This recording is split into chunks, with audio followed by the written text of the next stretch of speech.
Alright, so I've been thinking about Leon Edwards. This year's not exactly been his year. It's not exactly been anyone's year. But, you know, he had a fight earlier this year lined up with Tyron Woodley. I think that's the one in England. And then um, quarantine happened, so that fight, that card got canceled. And since then, he hasn't, I don't think he's had one fight this year. Um, and that was a fight that he needed to get. That if he'd have won that fight, it would have definitely given him. Everybody would be talking about give this man a title shot.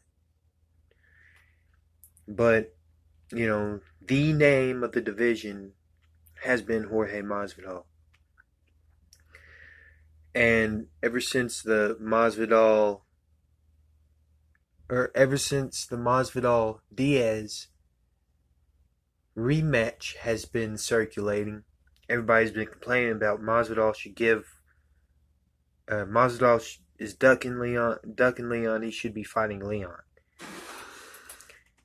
Um, Realistically, yeah. Or at least towards the as a hardcore fan, you look at how the ranking, how close they are in the rankings, which is what I'm looking at right now.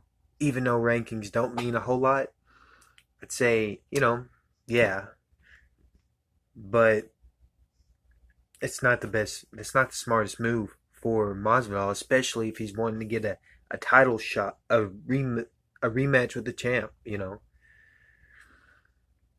And I think that's why the UFC is trying to book that rematch with Diaz. I already made a video about that. That was the last video I did actually, so you want to check that out. But this one's about Leon Edwards. His best shot, if you know the fight that anyone wants at 170 is with Jorge Masvidal in terms of getting the most eyes on you, potentially getting a bigger paycheck, whatever. Uh, where Edwards is in the rankings, number three should be he should want to get the belt, but the belt's not what's catching the eyes at 170. It's besides Chimaev, which Chimaev he's working his way up, but he's like the second biggest name at 170. Other than that, it's Masvidal.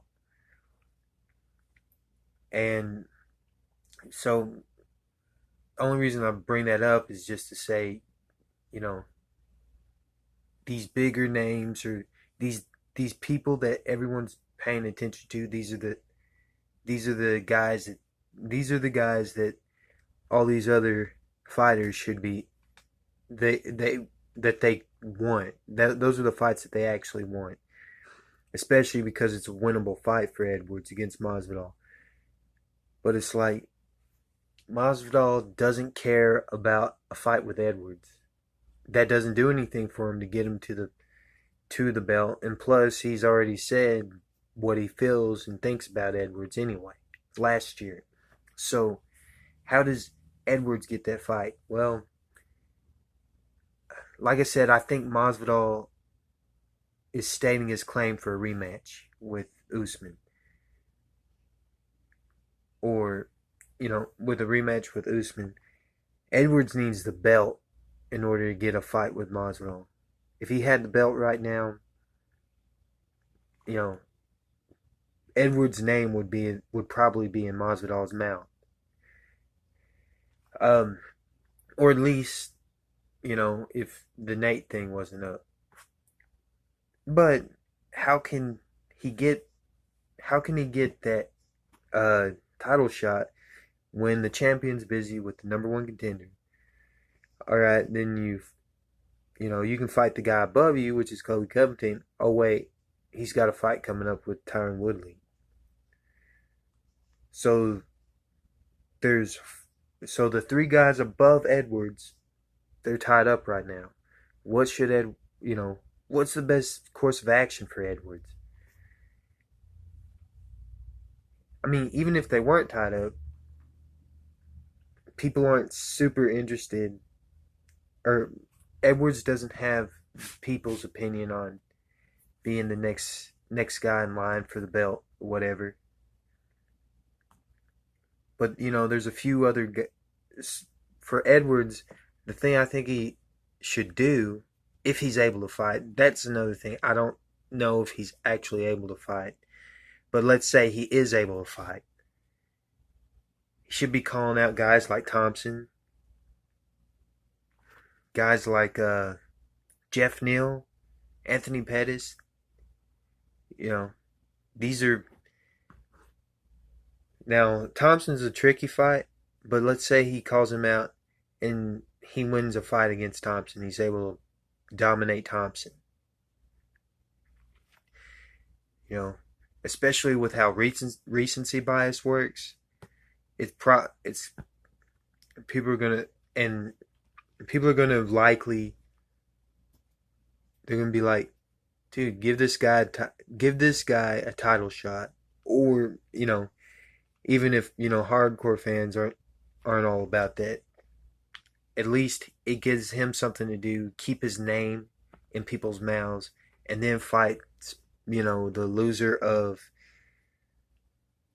Burns, Covington, or the loser of the title match, or the loser of the Covington Woodley fight, or the winner of the Covington Woodley fight, the loser of the Burns Usman fight. Yeah, and that's how I see it. Let me know what you think in the comments below. Don't forget to like, subscribe, and turn on notifications. Got more content on the way. I think I'm going to talk about Jon Jones next. So until next time, I'll see you.